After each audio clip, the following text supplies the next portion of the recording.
I was having a conversation with a friend this morning via FaceTime, and he was talking about an upcoming skiing trip.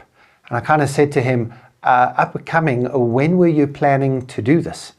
And he said, well, he was really hoping that he would be able to go skiing at the end of the year.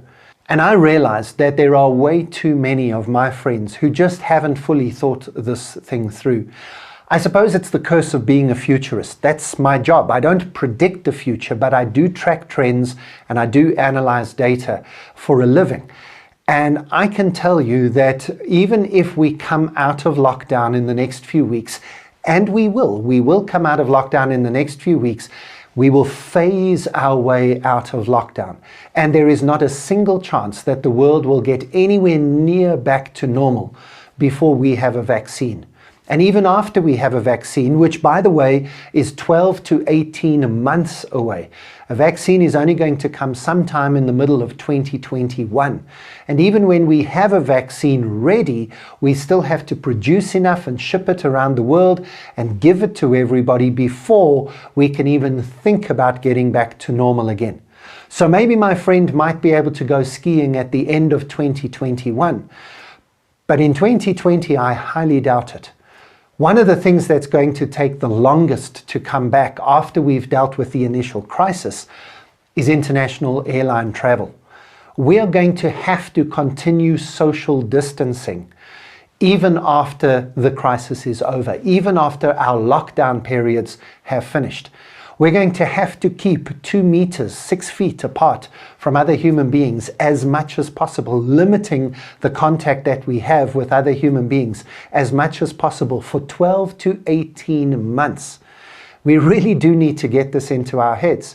So if your office says, hey, you can come back to work next week, you have to ask them, is there plan in place for physical distancing? If you work in an office space where people are quite crammed together, you can no longer do that. If your canteen at your office block is packed full of people every lunchtime, it's not going to be able to be for the next 12 to 18 months. If you think you're going to fly somewhere, how do you social and physically distance yourself on an aeroplane? You're going to only have one person per row. And that's not economically viable for the airlines, so they'd probably prefer to not fly than to fly 1/3 empty planes in order to give you that 2-meter radius on an airplane. And countries are not going to let you in. We have a real problem coming up with COVID-19, and that's called the second wave. We know this happens because it's happened every other time the world has experienced a pandemic. 100 years ago, we had the Spanish flu in the winter of 1918 after the end of World War I. Millions of people around the world died. And as summer in the Northern Hemisphere came around, the flu subsided and everybody breathed a sigh of relief.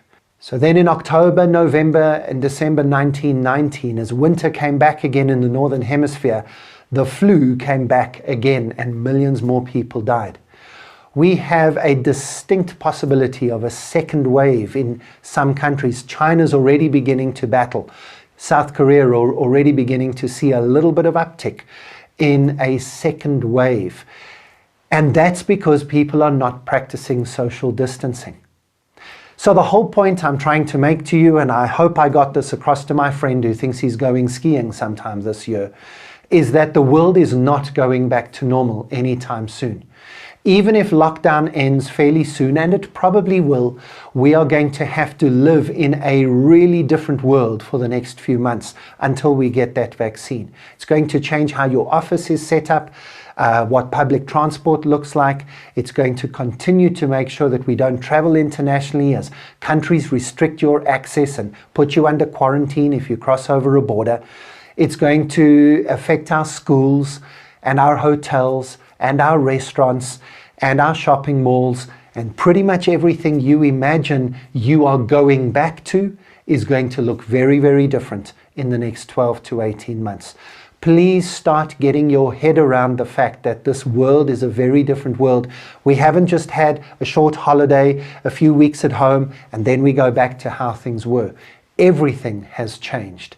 Everything is going to have to change. And that means that you and your organization are going to have to change too. If you'd like more information or you'd like some help in thinking through what changes you and your organization are going to face, please make sure that you contact me, and our team at Tomorrow Today will be able to help you.